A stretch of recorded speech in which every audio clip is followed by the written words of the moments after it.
नमस्कार भाई लोगों, कैसे हैं आप। अब दिन के 90,000 से 95,000 के बीच में पर डे के केसेस आ रहे हैं। तो सबसे पहले तो मैं उन सभी लोगों को कॉन्ग्रेचुलेट करता हूँ, मुबारकबाद देता हूँ जिन लोगों ने ये सोचा था कि थाली बजा करके, ताली बजा करके या रात को 9:09 पर मोमबत्ती दिखा करके हम कोरोना वायरस को भगा देंगे।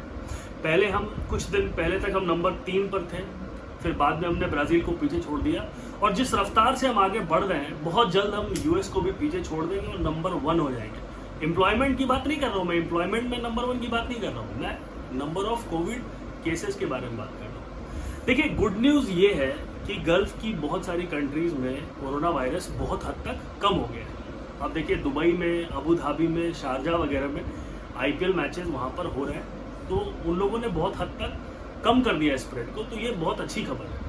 अब आप लोग मुझसे ये बोलोगे कि बॉस इंडिया में वायरस बढ़ते जा रहा है, अनकंट्रोलेबल है आज के डेट में और गल्फ में घट रहा है, तो गुड न्यूज़ किस बात की है। तो मतलब क्या सोचा है, पूरी लाइफ बेरोजगार बैठे रहना है, पूरी लाइफ जॉब नहीं करनी है, अपने माँ बाप के खर्चों पे पलना है, यही सोचा हुआ है क्या कि आगे कुछ करियर में करना है।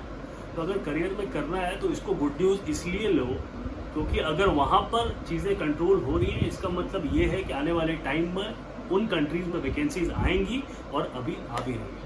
तो आज के इस वीडियो में हम उसी के बारे में बात करने वाले हैं कि अगर आप गल्फ की कंट्रीज़ में जाना चाहते हैं या इन फ्यूचर जाएंगे तो वहाँ पर जाने के क्या फ़ायदे हैं और क्या नुकसान है। और देखिए, मैं अपना एक्सपीरियंस शेयर करूँगा, मैं कोई गूगल वगैरह से रेफरेंस लेके ये वीडियो नहीं बना रहा हूँ क्योंकि मैंने अपने करियर का लगभग आधा टाइम, करीब 5 साल मैंने बहरीन में निकाले। देखिए, बहुत सारे लोग जो हैं गल्फ की कंट्रीज़ में जाने से डरते हैं। उनके दिमाग में सबसे पहले ये आता है कि वहाँ के जो नियम कानून है बड़े सख्त हैं, मतलब गर्दन काट देंगे या हम बुर्का पहनना पड़ेगा और वो अटरंगी नियम कानून पालन करने पड़ेंगे। तो ये चीज़ें बिल्कुल गलत है, ऐसा नहीं होता। और दूसरा जो सबसे बकवास चीज़ है जिसका शिकार मैं भी बहुत दिन तक हुआ था, बहुत सारे लोग ये सोचते हैं कि अगर हम किसी गल्फ की कंट्री में पहुंच गए, हमारे पासपोर्ट के ऊपर में अगर गल्फ का ठप्पा लग गया तो हम किसी भी यूरोपियन कंट्री में या इंग्लिश स्पीकिंग कंट्री में इन फ्यूचर नहीं जा सकते। ये बिल्कुल बकवास बात है। जो भी आपको ऐसी ऐसी बातें बोल रहे हैं उनको पकड़ो और बजाओ क्योंकि ऐसी चीज़ें बिल्कुल गलत है।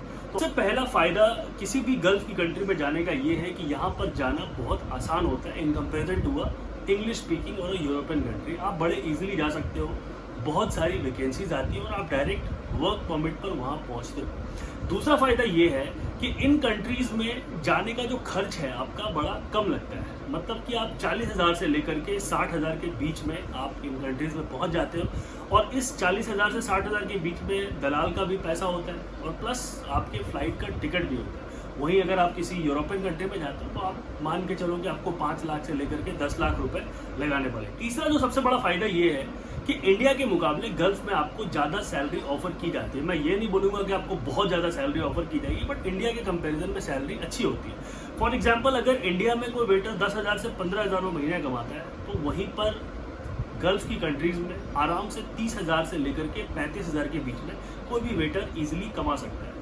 और गल्फ की कंट्रीज़ में इंसेंटिव जो होते हैं और टिप्स होते हैं वो भी इंडिया के मुकाबले ज़्यादा होता है क्योंकि इंटरनेशनल ट्रैवलर ज़्यादा होते हैं और अरबिक्स गेस्ट होते हैं, तो यहाँ पर जो स्पेंडिंग क्वालिटी है उनकी ज़्यादा है, इसलिए you always get better tips और इंसेंटिव की बहुत सारी अलग अलग स्कीम्स होती है, तो आप पैसे अच्छे से कमाते हैं। तो आप मान के चलिए, मैं अपने एक्सपीरियंस से बता रहा हूँ, मेरे साथ जो वेटर्स वगैरह काम करते थे वो महीने का आराम से 40,000 से लेकर के 50,000 रुपये कमा लेते थे। एक और सबसे बड़ा फ़ायदा ये है कि इंडिया में जहाँ पर आपको इनकम टैक्स देना पड़ता है हमारे गवर्नमेंट को, गल्फ की कंट्री में कोई भी इनकम टैक्स नहीं है।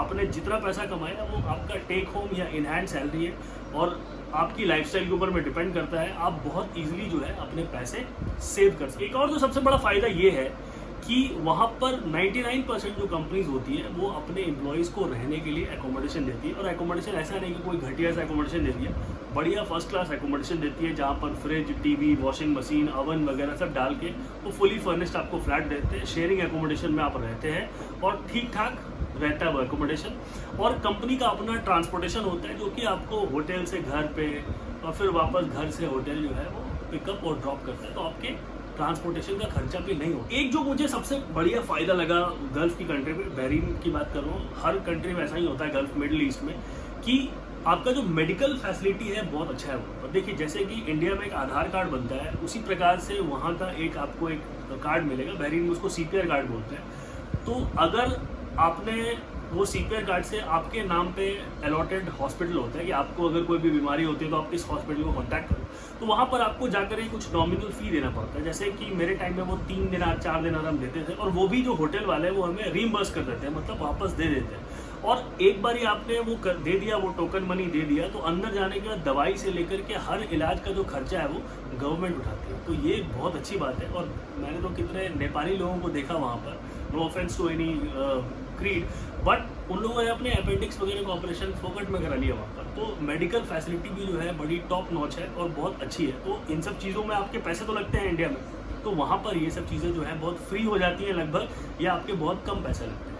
एक और जो सबसे बड़ा फ़ायदा ये है कि जनरली आप गल्फ़ की कंट्री में 2 साल के कॉन्ट्रैक्ट पे जाते हैं, और 2 साल का कॉन्ट्रैक्ट आप पूरा करने के बाद या तो आप खुद से उस कॉन्ट्रैक्ट को रिन्यू कर सकते हैं, या कंपनी आपका वो कॉन्ट्रैक्ट रिन्यू कर सकती है। लेकिन 1 साल बिताने के बाद, आपने अगर 1 साल बिता लिया उस कॉन्ट्रैक्ट का उस कंट्री में, तो आप एलिजिबल हो जाते हैं फॉर वीज़ा मोबिलिटी। देखिए इंडिया में क्या होता है कि हम आज यहाँ पर काम कर रहे हैं, आज हमने नौकरी छोड़ी, हम दूसरे होटल को पकड़ लिए। गल्फ़ की कंट्री में ऐसा नहीं होता है। आपका जो भी वीज़ा होता है उसको कंपनी वाले मोबाइल करते हैं। अनलेस आपका वीज़ा मोबाइल नहीं है, आपको किसी दूसरे कंपनी का वीज़ा नहीं मिल सकता है, क्योंकि आप वर्क परमिट पे होते हैं। तो जैसे ही आपने 1 साल कंप्लीट कर लिया उस कंट्री में, तो आप गवर्नमेंट के द्वारा एलिजिबल हो जाते हैं कि हम इस कंपनी को छोड़ करके कहीं दूसरी कंपनी में जाकर के जॉब करेंगे। क्योंकि 1 साल के बाद हमें हिसाब किताब पता चल जाता है कि हाँ, यहाँ पर इतनी सैलरी मिल रही है, यहाँ पर ये मिल रहा है, वो मिल रहा है, तो हम अपने हिसाब से जो है अपना जॉब स्विच कर देते हैं। तो ये भी बड़ा ईजी है। और एक जो मेरे हिसाब से बहुत बड़ा फ़ायदा है, जो कि सारे यंग होटेलियर्स को पता होना चाहिए, कि अगर आप किसी भी गल्फ़ की कंट्री में जाते हैं तो वहाँ से आपके यूरोपियन कंट्रीज़ में या इंग्लिश स्पीकिंग कंट्रीज़ में जाना ईजी हो जाता है। क्योंकि इंडिया में बड़ी लंबी भसड़ और बड़ी लंबी लाइन लगी हुई है इमिग्रेशन में पीआर वगैरह लेने के लिए। ऑस्ट्रेलिया की, न्यूजीलैंड की, कनाडा की लोग 10-10 लाख 20-20 लाख रुपए लेके खड़े हैं वहाँ पर जाने के लिए। ठीक है, तो अगर आपने इंडिया में अप्लाई किया तो आपका बहुत टाइम लगने वाला है वहाँ का पीआर मिलने में, और प्लस आपके पैसे ज़्यादा खर्च होंगे। लेकिन वहीं अगर आप इन गल्फ़ की कंट्रीज़ में जाएंगे तो आपको जो लाइन है वो छोटी मिलेगी। इंडिया के मुकाबले 50% कम लोग आपको मिलेंगे इमिग्रेशन में, और वहाँ पर आपके पैसे भी कम खर्च होंगे, और आप ऑलरेडी बाहर हैं। ठीक है, तो आपके जो जाने के जो चांसेस हैं वो बहुत ज़्यादा बढ़ जाते हैं। तो मेरे हिसाब से मैंने अपने एक्सपीरियंस आपको ये बताया कि ये आपको कुछ फ़ायदे हैं गल्फ़ में जाने के। लेकिन देखिए, अगर चीज़ों के फ़ायदे हैं तो चीज़ों के नुकसान भी होते हैं। अगर आप गल्फ़ के अंदर में जाते हैं तो आपको बहुत सारी प्रॉब्लम भी हो सकती है।